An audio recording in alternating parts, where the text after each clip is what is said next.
Good morning friends. मेरा नाम अमोल है और मैं आपका स्वागत करता हूं मेरे यूट्यूब चैनल में जिसका नाम है स्टैलियन डीएफ सॉल्यूशंस। आज का वीडियो बनाने का ये मकसद है कि लोगों को एडब्लू के बारे में बहुत ज़्यादा पता नहीं है और मार्केट में एडब्लू वाली गाड़ियाँ इतनी आ रही है कि एडब्लू की रिक्वायरमेंट डे बाय डे बढ़ती जा रही है। मुझे लगा कि मार्केट में जो इन्फॉर्मेशन लोगों के पास नहीं है या फिर जो इन्फॉर्मेशन है लेकिन वो गलत है उसको मैं क्लियर कर सकूं, उसमें कुछ अपना शेयर डाल सकूं, उसमें कुछ अपना योगदान दे सकूं, इसके लिए मैं ये वीडियो बना रहा हूं। आशा करता हूं कि मेरी जो इन्फॉर्मेशन आपको दी जा रही है ये आपके कुछ काम आए, या फिर जब भी आप आपकी गाड़ी में एडब्लू या फिर DEF that is diesel exhaust fluid या फिर यूरिया भी कुछ लोग इसको बोलते हैं, ये डलवाए तब आपको ये 100% गारंटी हो कि जो यूरिया आपने आपकी गाड़ी में डाला है वो 100% क्वालिटी वाला है और जिससे आपकी गाड़ियों को कुछ प्रॉब्लम नहीं आएगा और आपकी गाड़ी जो है ये लॉन्ग टर्म में चलती जाएगी। सबसे कॉमन सवाल जो लोग हमें पूछते हैं हमारे आउटलेट्स पे आके या फिर जब भी हम कोई नए कस्टमर को अप्रोच करते हैं तो सबसे पहले ये पूछा जाता है कि ये एडब्लू क्या है और ये एडब्लू क्यों डाला जाता है गाड़ियों में। उसके ऊपर थोड़ा एक बात करना चाहूंगा मैं। एडब्लू ये जो है ये यूरिया एक्वेटिक सॉल्यूशन है। यूरिया एक्वेटिक मतलब urea plus aqua, aqua means water, लेकिन इसमें वाटर अपना नॉर्मली हम लोग जो वाटर या पानी पीते हैं वो नहीं डाला जाता है। इसमें जो पानी होता है वो होता है DM वाटर या फिर हम लोग जिसको डिस्टिल वाटर भी बोलते हैं, जिसमें कुछ मिनरल्स या फिर आयंस या कुछ नहीं रहता है, that is totally neutral water.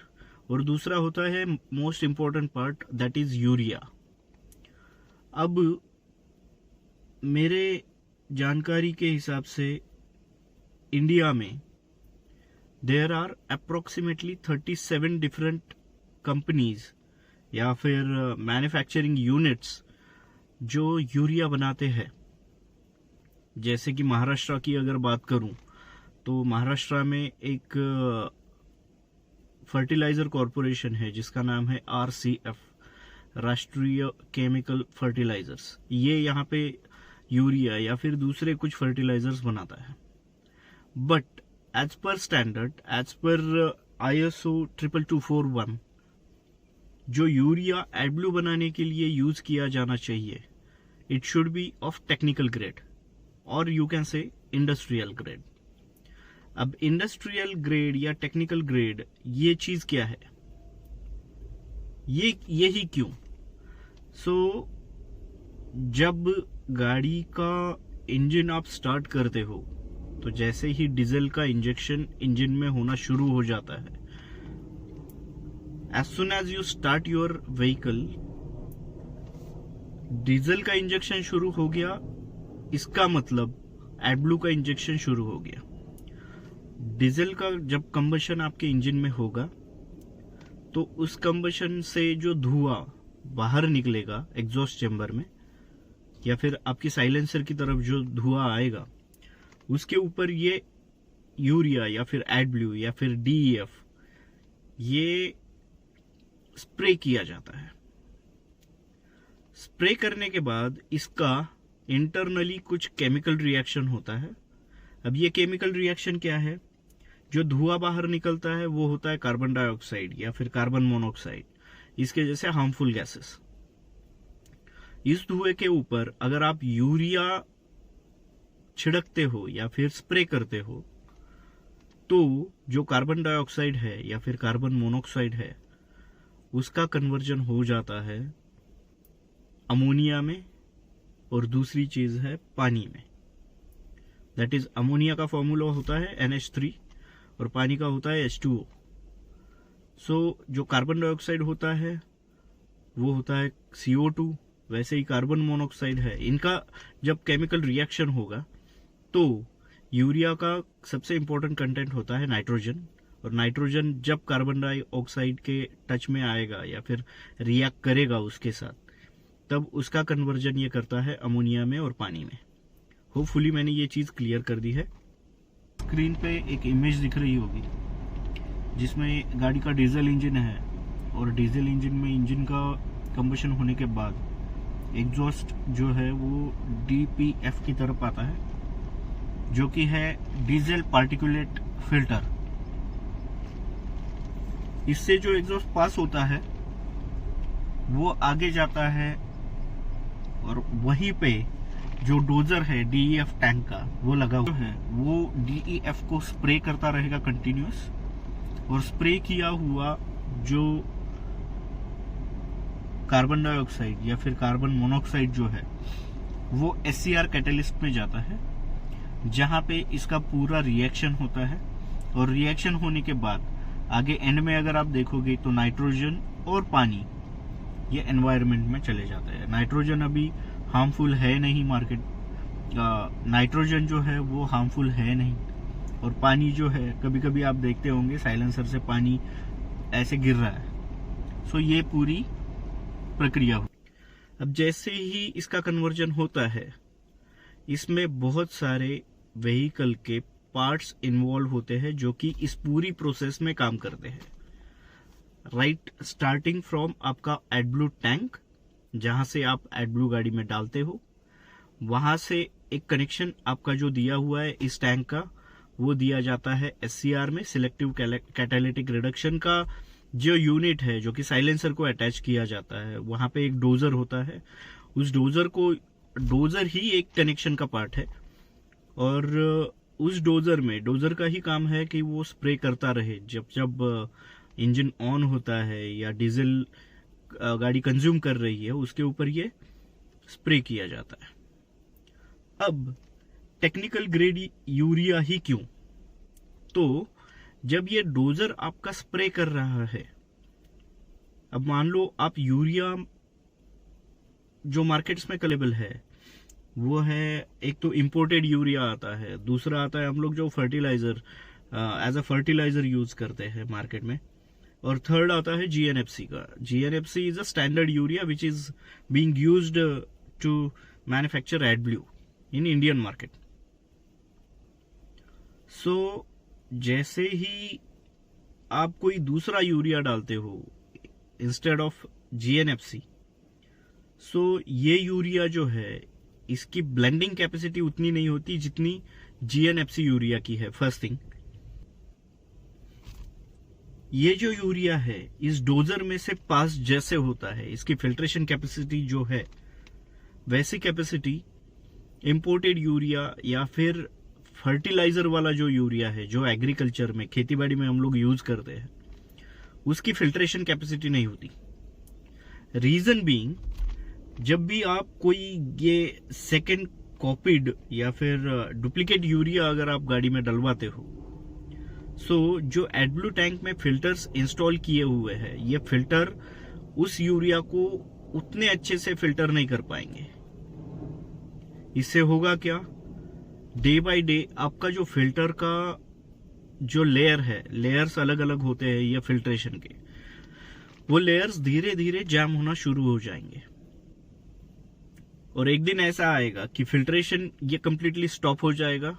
Filtration stop हो गया मतलब आपका यूरिया फिल्ट्रेशन का जो लेयर्स है उसके आगे पास होना बंद हो जाएगा, और गाड़ी यूरिया खाना ही बंद कर देगी।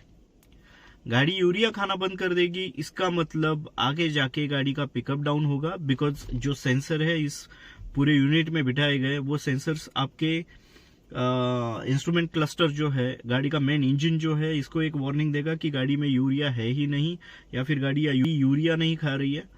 सो अल्टीमेटली आपकी गाड़ी का पिकअप डाउन हो जाएगा। पिकअप डाउन होने के बाद भी अगर कोई ड्राइवर गलती से भी इस गाड़ियों को वैसे ही चलाता है, तो आगे जाके गाड़ी का बहुत सारा काम निकल सकता है। जैसे कि आपकी क्लच प्लेट जा सकती है, इस वजह से प्रेशर प्लेट भी जा सकती है, और थर्ड थिंग सबसे बड़ा खर्चा निकल सकता है आपका साइलेंसर। हो सकता है ये भी आपको पूरा रिप्लेस कराना पड़े।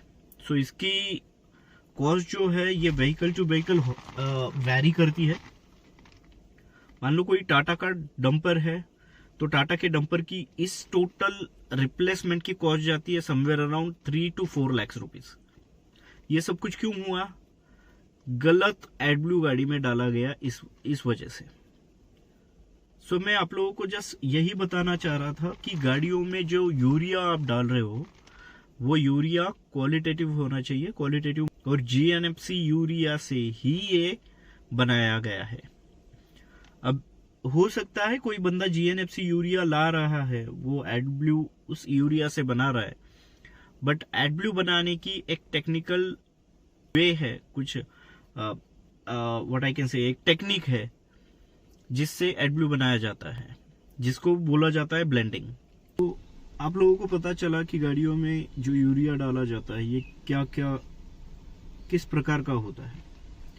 तो अब नेक्स्ट सवाल में भी आपके माइंड में ये आ सकता है कि सर हम लोग ये पहचानेंगे कैसे कि कौन सा यूरिया ओरिजिनल है और कौन सा यूरिया डुप्लीकेट है, क्योंकि वो देख के या फिर आप उसको पहचानोगे कैसे। सो मैं हो सके तो अपने वीडियो में 2 सैंपल्स डाल दूंगा, क्योंकि मेरे पास 2 सैंपल्स है। एक जीएनएफसी का ओरिजिनल जो यूरिया आता है वो कैसे दिखता है, और जो मार्केट से ये दूसरे जो सेकंड कॉपीड, या फिर कॉपीड नहीं बोलूंगा बट ये इंपोर्टेड यूरिया जो होता है ये भी आता है। तो इस यूरिया का भी एक फोटो मैं आपको शेयर करूंगा, तो आपको पता चल जाएगा कि इसमें डिफरेंस क्या है। मतलब देख, ये दिखने में जो व्हाइट क्रिस्टल कंप्लीटली व्हाइटिश होता है। जीएनएफसी का यूरिया जो है ये ओडरलेस और कंप्लीटली व्हाइटिश होता है। और सेकंड थिंग, जो इंपोर्ट का यूरिया है, ये यूरिया जो है ये थोड़ा दिखने में येलोइश दिखता है। सो जब आप इसको ब्लेंड करते हो तो अल्टीमेटली जो कंप्लीटली व्हाइट यूरिया जो है जीएनएफसी, इसका एडब्ल्यू या फिर डीईएफ जब बनेगा तो वो वाटर कलर में आता है, कंप्लीटली ट्रांसपेरेंट होता है।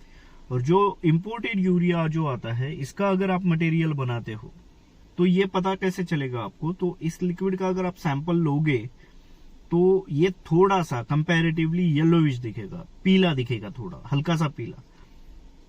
ये एक चीज है जिससे आप पहचान सकते हो कि ओरिजिनल कौन सा है और डुप्लीकेट कौन सा है। और एक चीज, इस पर्टिकुलर मार्केट में, डीईएफ के मार्केट में बहुत सारा कंपटीशन अभी मार्केट में हो गया है। कुछ लोग इंपोर्ट वाला यूरिया जीएनएफसी बताकर बेच रहे हैं। अब जीएनएफसी बताकर बेच रहे हैं तो इसमें उन लोगों का क्या फायदा है? उन लोगों का फायदा यह है कि जो जीएनएफसी मेड मटेरियल जो है, इससे इंपोर्ट यूरिया या उसकी कॉस्टिंग जो है वो लगभग आधे के बराबर हो जाती है। अब जो ओरिजिनल यूरिया है जीएनएफसी, इसका अगर आप मार्केट में रेट देखोगे, ये चल रहा है 75 रुपीज अप्रोक्सीमेटली पर लीटर। मतलब ये मैन्युफैक्चरर टू मैन्युफैक्चरर वेरी कर रहा है, बट एवरेज अगर 20 लीटर के बकेट्स की अगर हम लोग प्राइस की चेक करें तो ये आ रही है 1400 in the sense 70 rupees per litre. चलो, इसमें अगर इंपोर्ट वाले यूरिया की बात करोगे आप, अगर आप लूज में कहीं पे इंपोर्ट वाला यूरिया ले रहे हो तो उसकी कॉस्टिंग मार्केट में आपको मिल रही है somewhere around 35 to 40 rupees, which is almost 50% of original material. But ये 35 रुपीज बचाने के चक्कर में अगर गाड़ियों का नुकसान हो रहा है, कोई डिलीवरी अगर आप टाइम पे नहीं दे पा रहे हो, या फिर मेंटेनेंस की वजह से गाड़ी 3-3, 4-4, 5-5 दिन खड़ी रह रही है, तो मुझे लगता है कि ये चीज गलत हो रही है मार्केट में, और ये चीज नहीं होनी चाहिए।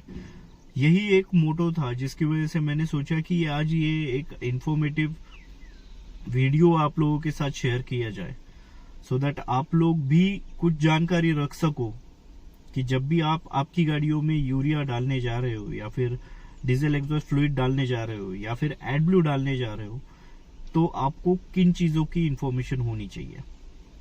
आशा करता हूं आपको ये वीडियो जानकारी भरा मिला होगा, कुछ इन्फॉर्मेशन आपको हेल्पफुल मिली होगी इस वीडियो से। अगर आपको कुछ डाउट्स है तो आप इस वीडियो के ऊपर कुछ कमेंट कर सकते हैं, जिससे मुझे पता चलेगा कि और क्या इन्फॉर्मेशन आप लोगों को चाहिए और जिसके बारे में मुझे बात करनी चाहिए। हो सके तो इस वीडियो को एक लाइक कर देना और आपके जो नियर वंस या डियर वंस है उन लोगों के साथ शेयर कर देना, सो दैट उनको भी ये सारी अच्छी जानकारी मिल जाए और होपफुली ये जो सारी इंफॉर्मेशन है ये आप लोगों के काम आए। So thanks for watching this video, see you in next video, thank you.